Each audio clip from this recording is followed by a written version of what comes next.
Hey, how you doing today? I am Tequila Coleman. In today's video, I'm going to answer the question, is divine separation anywhere in the Bible? So we're going to take a look at a few stories in the Bible where we can see how God stepped in and caused a divine separation to happen. Now, when we talk about divine separation, a when God steps in and places a divine separation between two individuals, number one, he is always protecting his chosen one. Okay. So divine separations happen for your protection. Okay. The chosen one, because you might be up under persecution. Someone might be trying to kill you. Right.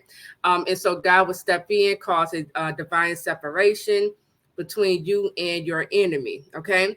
Another reason divine separations happen is because right before God elevates you, he will separate you. Okay. And for some of you, you may be going through a season where God has been speaking to you about letting go of certain family and friends, right? And you probably like, God, what is going on? Like everyone are showing their true colors. People are being exposed. That is because God is separating you before he elevate you to that next level, because everyone can't go where God is taking you. Another reason why divine separation happen is because it might be time for you to go through that healing process. Okay. So God will step in, he will cause that divine separation. And it's also for its protection as well. He's protecting your heart from further hurt and pain, right? And he will place you in a season where he just wants you to just work on healing. Okay. Healing from the rejection, healing from the hurt, healing from the betrayal, right? um and another thing, divine separation can also happen um, so that God can prepare you for your calling and your purpose. Okay. So we're going to take a look at a few stories in the Bible to see, you know, um, just how God stepped in and caused this divine separation. So let's start with Abraham and Lot. So I want you to go over to the book of Genesis, chapter 12. Let's start at verse 1. It said, the Lord has said to Abram, leave your country, your people, and your father's household, and go to the land I will show you. So God is already telling Abram to leave his family, right? Leave his family, his people, because God had plans on promoting Abram, okay? He has plans on promoting him. And so Abram was a little disobedient, right? Um, he he left, but he took Lot with him. And as you read in chapter 13, um, Abram and Lot began to quarrel, right? The land, they grew so big that the land was unable to support them, right? And so Abram was like, okay, let's not fight. Okay, let's just go ahead and go our separate ways, right? And that's what happens. Sometimes when God is telling us to separate from an individual, we don't, for some of us, we don't immediately, just let these individuals go. We still hold on. We, might reject what God is telling us. We might say, but God, I've been knowing them for X amount of years, right? Or God, but this is my mom. This is my dad. What do you mean let go of my family, right? So we would tend to hold on to the very thing that God is telling us to let go of. And when God is telling you to let go of it, because now you see confusion. Now you're quarreling, right? Now, all this chaos and just this drama is taking place. And that is because, you didn't let go when God told you to let go, right? So we see, as you continue to read in chapter 13, Abram and Lot separated, right? And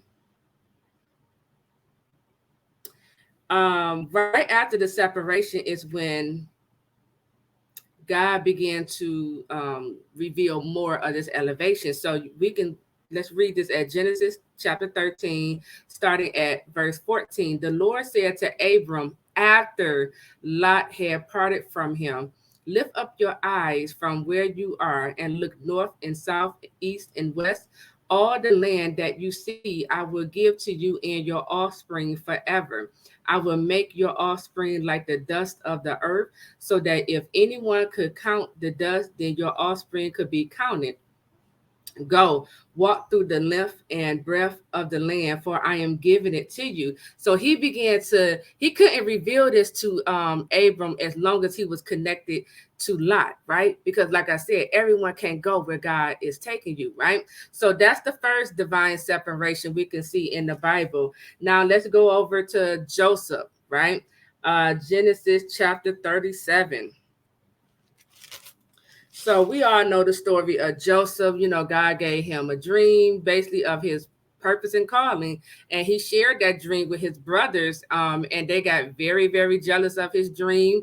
They were so jealous to where they were plotting to kill Joseph, right? And here's the thing: sometimes he would allow certain things to happen to you just to get you where he needs you to be, right? So they were plotting to kill Joseph, but I believe it was one of Joseph's brother. He was like, well, let's not kill him, okay? Let's just, he kind of spared him a little bit. He was like, let's not kill our brother. He is our brother, right? So they end up selling him, selling Joseph, right? And so that's a divine separation because let me see if I can find it. Because Joseph, he later went on to tell,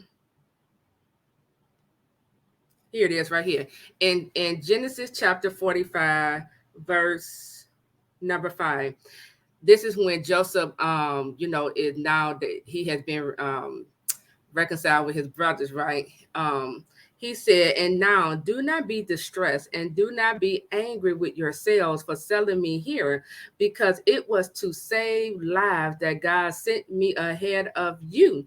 So sometimes God will allow, right, your own brothers, your own family to behave in jealous ways, to kick you out of the family, to disown you. He will allow this because he knows the end result. He's going to use that to get you into your purpose, your calling, and to your promised land. Okay. And so again, this is another story where we see divine separation happening. Okay. God stepped in and he protected Joseph from his brother because they were planning to kill him because they had this demonic idea. Well, if we can kill him, then his dream wouldn't come to pass. And so God said, okay, and now I got to separate you from your brothers because their heart is wicked. It is evil, right? And God's will is going to always come to pass. All right. So that was Joseph and his brothers. Let's take a look at Ruth and her sister. So let's go over to the book of Ruth. Now I got to put the book down. Okay, so go over to the book of Ruth. So Ruth chapter 1, verse 16. So let me see. Ruth chapter 1, verse 16. Okay, here it is. So Naomi is, trying to convince Ruth and her sister to, go back home, go back to their gods that they were serving, and just let Naomi go on the opposite way back home, right? But Ruth was like, no, she was like, stop trying to convince me to go back home. She was like, where you go, I'm going. Where your gods would be my God, right? And I'm gonna tell you something. Now check this out. So in Ruth chapter 1, verse 16, it say, but Ruth replied, don't urge me to leave you or to turn back from you. Where you go, I will go. And where you stay, I will stay. Your people will be my people and your God, my God, right? Where you die, I will die. And there I will be buried. May the Lord deal with me, be it ever so severely. Now, here's the thing. Her sister went on ahead and went back home, okay, and to her gods, right? She went back home to what is familiar. She went back home to what she already know, And so I believe because Ruth, she had a change of heart. She didn't want to serve, these idols, these gods, right, anymore. She had a repentant heart, right? And because God saw the difference in Ruth's heart versus her sister's heart, a divine separation happened, right? And because of that divine separation, it caused Ruth to be working in a field where her Boaz was able to identify and recognize her, right? So That's another story. We can see where God stepped right on in, caused a divine separation. Remember, divine separation, it is for protection. Divine separation happens right before elevation. So Ruth, because of her repentant heart, because she gave up her idol, she gave up serving her God, and she chose the God Naomi is serving now.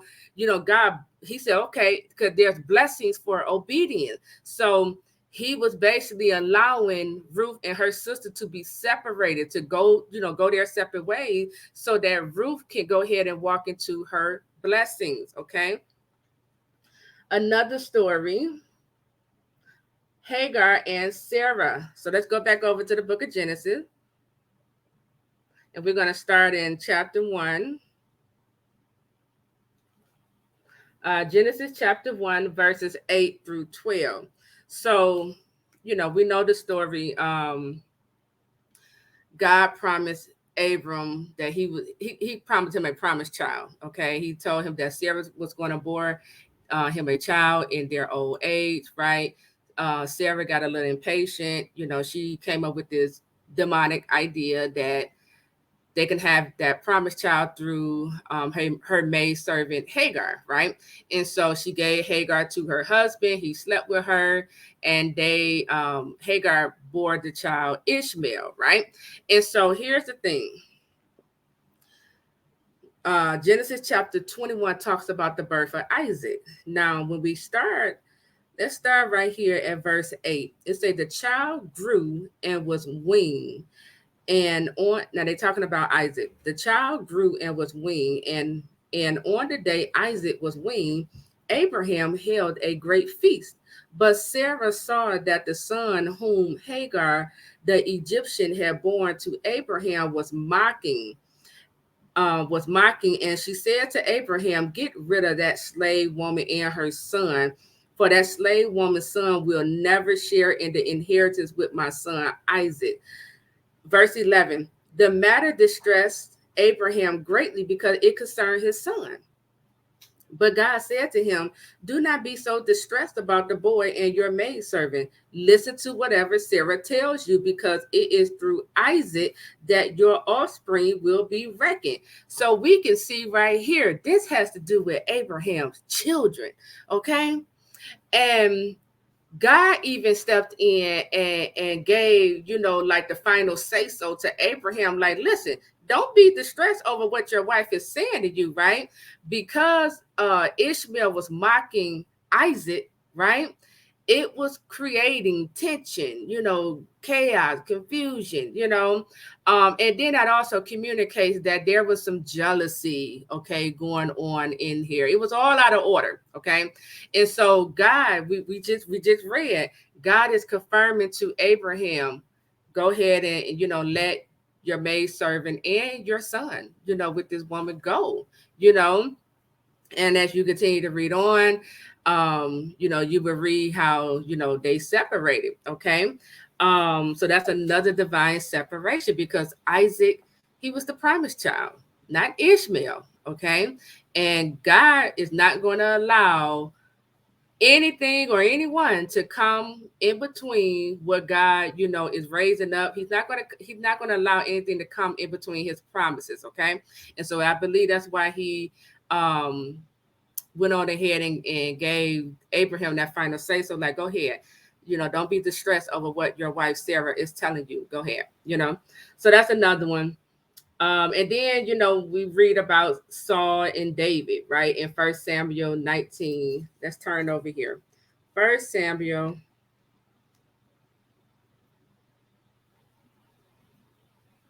First Samuel, verse 19. Chapter 19. 1 Samuel, chapter 19, verses 9 and 10. It said, "But an evil spirit from the Lord came upon Saul as he was sitting in his house with his spear in his hand. While David was playing the harp, Saul tried to pin him to the wall with the spear, but David eluded him as Saul drove the spear into the wall. That night, David made good his escape." So when you read First Samuel, Saul, he kept on trying to kill David. I mean, he was very jealous of David. He kept a jealous eye on David. He was plotting against David. You know, he thought he could set him up with his daughter and you know, kill him that way, but that plot failed. I mean, he just kept plotting. He had a really wicked, evil heart, and God saw this. And I really believe, because every time when you read this, every time David was in Saul's presence, it keeps saying, an evil spirit from the Lord came upon Saul. And that began to speak to me today and letting me know that that is a sign that, you know, when we start seeing these evil spirits manifesting people, the jealousy manifesting, spirit of murder manifesting, you know, this the spirit of anger, you know, hate, competition, comparison, when we start seeing these evil spirits manifesting in people, that is like the Lord showing us it's time for you to separate yourself from this individual, because something about their heart has now changed towards you, right? And you know, that's what we see all throughout First Samuel. You know how Saul, he was just set on killing David because Saul knew David. He knew the Lord was with David. Okay. And he also knew the Lord was not with Saul any longer, you know, because of his disobedience. And so he was just trying to take him out. You know, that jealous spirit, that murder spirit, it kept rising up. And so, you know, so those are some stories. There's more. Those are some stories, you know, where we can see where divine separation is taking place. It is happening. Like I said, divine separation happened. It is God protecting his chosen one.